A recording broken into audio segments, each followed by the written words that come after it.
Veda kids channel. ஓர் அழகான கற்பனை உலகில் டிங்கு என்ற பெயருடைய மிகவும் சுறுசுறுப்பான மற்றும் அழகான புலிக்குட்டி ஒன்று வசித்து வந்தது. டிங்கு மற்ற புலிக்குட்டிகளைப் போல சாதாரணமானவன் அல்ல. அவன் ஒரு குட்டி மந்திரவாதி. அவனுடைய கையில் எப்போதுமே ஒரு மிட்டாய் மந்திரக்கோள் மின்னிக் கொண்டிருக்கும். ஒரு நாள் இரவு வானத்தில் இருந்த நட்சத்திரங்களை பார்த்து கொண்டிருந்த டிங்குவிற்கு ஒரு விசித்திரமான ஆசை பிறந்தது. உடனே அவன் தனது ஆரோயிர் நண்பனான ஜோஜோவை அழைத்தான். ஜோஜோ என்பது பார்ப்பதற்கே மிகவும் மென்மையாக இருக்கும் ஒரு ஊதா நிற குட்டி டிராகன். டிங்கு ஜோஜோவின் முதுகில் ஏறி அமர்ந்து கொள்ள ஜோஜோ தனது சிறகுகளை விரித்து மாயாஜால விண்வெளியை நோக்கி பறக்க தொடங்கியது. அவர்கள் பறந்து சென்றது நாம் காணும் சாதாரண விண்வெளி அல்ல. அது குக்கீஸ்களும் மிட்டாய்களும் நிறைந்த இனிப்பு விண்மீன் மண்டலம் ஆகும்.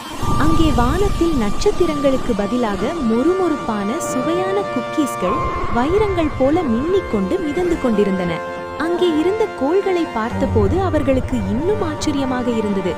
ஏனெனில் அந்த கிரகங்கள் அனைத்தும் வண்ணமயமான டோனட்ஸ் மற்றும் கிரீம் நிறைந்த கப்கேக்குகளால் உருவானவை. டிங்கு உற்சாக மிகுதியில் தனது மிட்டாய் மந்திரக்கோலை வானத்தை நோக்கி மெதுவாக அசைத்தான். என்ன ஒரு அதிசயம்!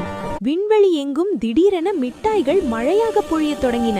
கூடவே பளபளப்பான பனிக்குமிழிகள் மேகங்களைப் போல சூழ்ந்தன.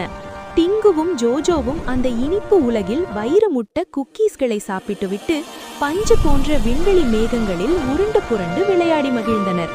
நேரம் போனதே தெரியாமல் விளையாடிய அவர்கள் சூரியன் மறையத் தொடங்கிய வேளையில் தங்கள் மந்திர சக்தியை பயன்படுத்தி மீண்டும் பத்திரமாக பூமிக்கு திரும்பினார்கள்.